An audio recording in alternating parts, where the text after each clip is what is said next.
All right, my friends, let's do some retirement crap, shall we? So I just did a video talking about how you're being played by the financial media, jaw-dropping stats about the state of retirement in America. I don't know who Jordan Rosenfeld is. Let's see who we got. We're just going to kill this article because it's just as weak. Weak sauce. Who is old Jordan? We even have a bio page for him? I guess not. Do we have anything for him?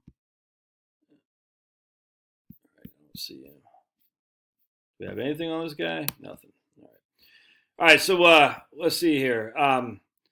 We're just going to, of the 47 million Americans aged 65 and older, the average income is only 38,515, according to the U.S. Census. Now, how does the U.S. Census get their data? They get it from the Current Population Survey, CPS. I've said this 1,000 times a Sunday. What's wrong with CPS? Well, let's take a gander, shall we?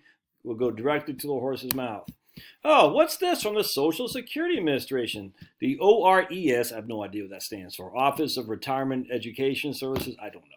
Improving the measurement of retirement income of the aged population. Now, who is this? Oh, these guys are part of the SSA. And why is the SSA putting that on there? Oh, because, hold on a second, if we look at the 2021 version of Facts and Figures of Social Security, as it was in 2018, we see we are suspending the publication of the 5 charts that constitute the income of the aged population section for the 2021 edition of Fast Facts and Figures, as we continue to evaluate the adequacy of the chart's data source, the CPS, the Current Population Survey. From where? Oh, from the Census Bureau. Findings from our initial evaluation are available in the PDF I just showed you, which I just printed off. I haven't read yet, but we'll read that. But they haven't adjusted it yet because the CPS, if we go back to, let's go to Facts and Figures, we'll go back to 2018. And we'll see. Let me just close my door here. Hold on a second. The 2018 one, and we're going to download this. We're going to go to preface. I guess we won't. Did you know that right here? Let's see what it says. Income for the age of, right here. All right. Do older Americans have more income than we think, says Adam B. and Joshua Mitchell in 2017. It turns out, yes, they do. Is that? Make up your mind, though. Jeez Louise, some blue cheese. Is because they did not adequately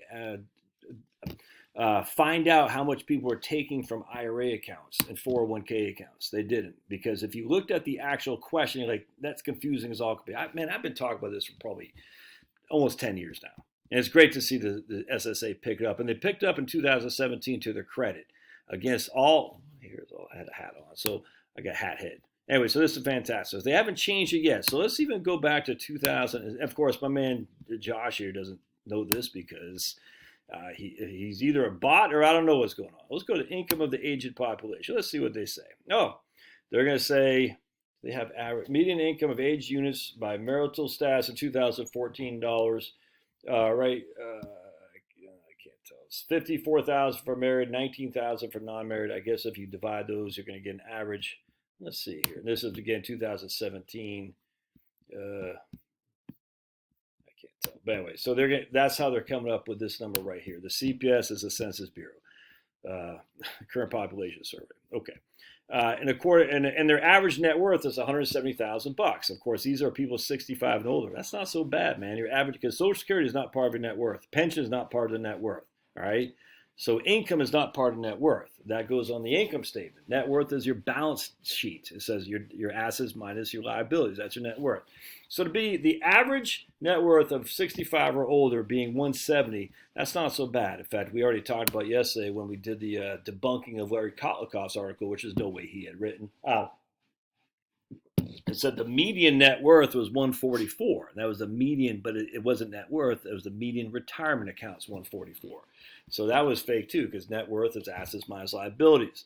All right. So in this case, if they're saying net worth is 170, I'm not sure if that's net worth including homes, and he of course doesn't say in here. So, or net worth as Larry Kotlikoff is saying, which is just retirement account assets. Either way, it's not nearly as bad as what they're making up. All right. Because remember, income is not included in net worth, just FYI.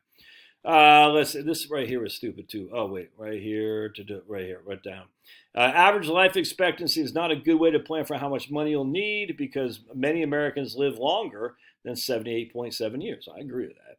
According to the Social Security Administration, a healthy 65-year-old woman has a good chance of living to age of 86. Okay, what is a good chance exactly? A 65-year-old man has a good chance of reaching age 84. So, and this is one thing I do agree with him, is that older adults should save for retirement that could last 20 years. I 100%. If you're saving for retirement that could last 30 to 40 years because, oh my goodness, you could live to 120, I'd say think again. You're just not going to. Most Americans are planning for a longer retirement. Okay, that's good. I like that. These are the positive things. On the opposite side, here's where it gets stupid. Those who are planning ahead for a longer life, there's a growing trend of Americans who are dipping into the retirement funds early. Where do we see this? He's just saying that. Where's the evidence? We don't see any evidence. No links, nothing. So there's a growing trend of Americans who are dipping into the retirement accounts early. Huh? The TD Ameritrade study showed that 44% of Americans aged 40 to 79 have taken money out of a retirement plan. 0 to 39, 40 to 79. Jeez, man.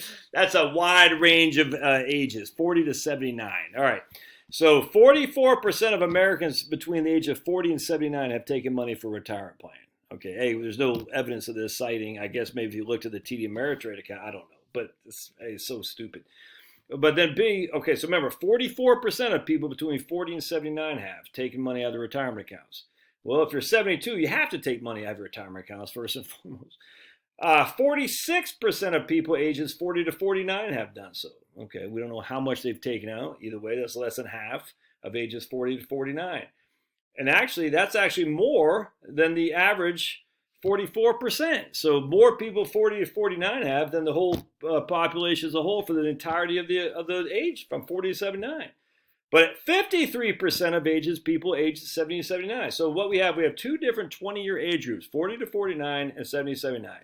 Both have taken more out than the average, which means the other people, 50 to 59 and 60 to 69, have taken less out inherently, or one of those. You can figure out the numbers, but if 46% in one age 10-year time frame, 53% in another 10-year time frame, there's two other 10-year time frames, and both these have taken out more than the average. Inherently, between 50 and 59 or 60 and 69, it's going to be less than 44%. So where's the evidence that it's a growing trend of Americans who are dipping into their retirement accounts? According to Transamerica, this is stupid here, 77% of American workers are saving through retirement through employee-sponsored plan. However, that leaves 33% of workers without any real retirement savings plan. Okay, well, we've already debunked that. Just because you don't have one through work doesn't mean you can't have a retirement plan. You can still have an IRA, you can still have a SEP if you're self-employed, you can still save in a brokerage account, for heaven's sake. But by the way, 77 and 33 don't equal 100, they equals 110, just FYI. Simple math. Yeah, this is bot stuff, man. Despite 77% of Americans having retirement plans, many people just don't have enough saved to actually fund their retirement at the same level as their working years. No, did you hear that? They don't actually have enough to save their post-retirement life at the same level as their working years. For the love of good on God's green earth, why would you need enough to save for the same level of your pre-retirement years? Just is freaking idiotic, man. It's just so dumb. Just think about it. What you are spending when you're raising kids compared to what you're spending when you're going to be freaking 65 years old. Just think, man. Think. It's crazy. All right. In fact, for Americans between the ages of 55 and 64, the median retirement savings was just over $107,000. All right. According to GAO, the GAO, Government Accounting Office, Accountability Office, GAO notes this amount would only translate to a $310 monthly payment, and only if it was invested in inflation-protected annuity.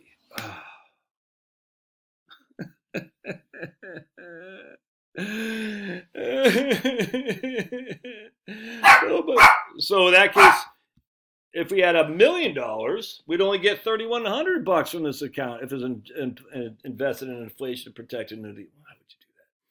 You can't count on Social Security. Yes, you can count on Social Security. All right, that means people that are already taking money may see a drop in payments. Show me any evidence of that, dog. But Josh, don't you know if they don't do something, Social Security will be cut? Yeah, I know how politics works. They ain't cutting Social Security, man. It's not happening. It's just not happening. Give me a freaking break. Just show me. Again, as I said 1,000, I do so many videos. There's no way any of you guys read them, watch them all. But Dan Rostenkowski, look him up. Just type in Dan Rostenkowski, Social Security. Look it up. All right, and then we're done there. That's why they call Social Security the third rail. You touch it, you get zapped. Part of the reason is an increasing older adults. By 2035, the number of Americans 65 and older will increase from about 56 million today to 78 million. Thus, more people will be pulling money from the total fund, but fewer people will be paying into it.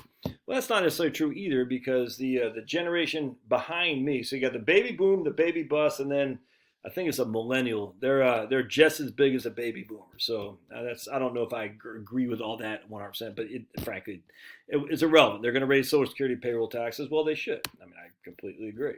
There's not enough money to fund the promises. So the way you do it is you generate more money. You got to raise the payroll tax. You can be enforced into retirement before you're ready. Well, welcome to the real world. The common reasons for retirement are health and job shifts. Exactly. People get old and they say, I'm tired. I'm hurting, man. So I'm going to hang it up. But were they ready to retire? Or they're not so bad after all, because the retirement was killing them. 50% of people retire before they would have liked for reasons including layoffs,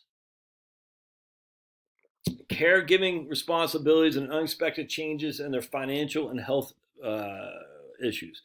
All right, so 50% of people retired before they like. Now, I haven't read the TD Ameritrade study. I don't care. Some people do retire before they like.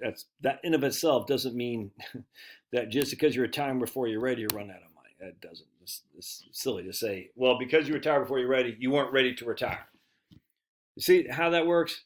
Oh my goodness, you retired before you're ready. That is not synonymous with you weren't ready to retire. All right, so let's keep going here. You need more money than you think. I love this. In order to keep living at or near your lifestyle while working, we just talked about, experts suggest that you need between $500 and $1 million saved in order to finance your retirement plan. That's such a freaking idiotic thing to say. They don't know what you spend. They don't know what you need. They don't know anything about you, but they're going to say you need between $500,000 and $1 million. Says for what? For what? Jeez. Assisted living is costly. Here's where they always get you. There's a 70% chance. I want you to see. I'm going to quiz you for a second. There's a 70% chance that an American age 65 and older will need long-term care at some point. All right. 70% chance that an American age 65 or older will need long-term care at some point. Okay, oh my goodness, all right? I just want you to try to think this through with me here. If that involves an assisted living facility, the cost can be incredibly high.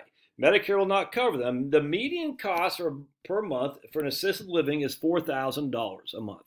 And it's more than double that for a nursing home. And that doesn't include other healthcare costs. This is why many older adults opt for long-term care insurance in their 60s. You should be opting. If you're going to get long-term care, get it in your late 40s and early 50s, if not earlier. We don't. Okay, so I tell you, because long-term care insurance ain't cheap, and if you're doing it in your 60s, you're probably going to pay 20 years, and that's going to be tough. All right, so let's think about this. There's a 70% chance that you'll need long-term care at some point. And then we're going to jump immediately to if that includes an assisted living facility. Interesting. If that includes an assisted living facility. That's a pretty big leap, because a lot of people can need long-term care, just in-home health care. You just need someone to freaking wipe your butt. I'm not saying that specifically, but you know what I'm saying. Just because 70% of the people might need long-term care at some point doesn't mean 70% of the people are going to an assisted living facility and paying $4,000 a month. Doesn't mean that. And by the way, if you did have to go to an assisted living facility and spend $4,000 a month, if you're getting $2,500 on Social Security, what does that mean? That means you need $1,500 a month. All right, $1,500 a month. That's $18,000 a year. So we need $18,000 a year. Divide that. 18,000. We're going to divide that by 0.05. That means we need $360,000 between the selling of our house, because we can't simultaneously live in an assisted living home and our home at the same time. It's literally impossible. In our retirement accounts.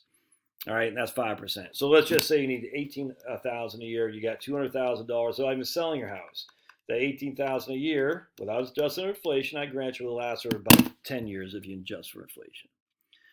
What's the average tenure of an assisted living facility? Certainly not 10 years. These articles are crap. And there's no comments on here. I mean, the whole thing's nuts. I hate this crap. Anyway. Do what you gotta do, man. The best thing to do is just turn off the financial media. It's just fear porn. And I don't like porn, and I don't like fear porn, so stay away. All right. We'll see you.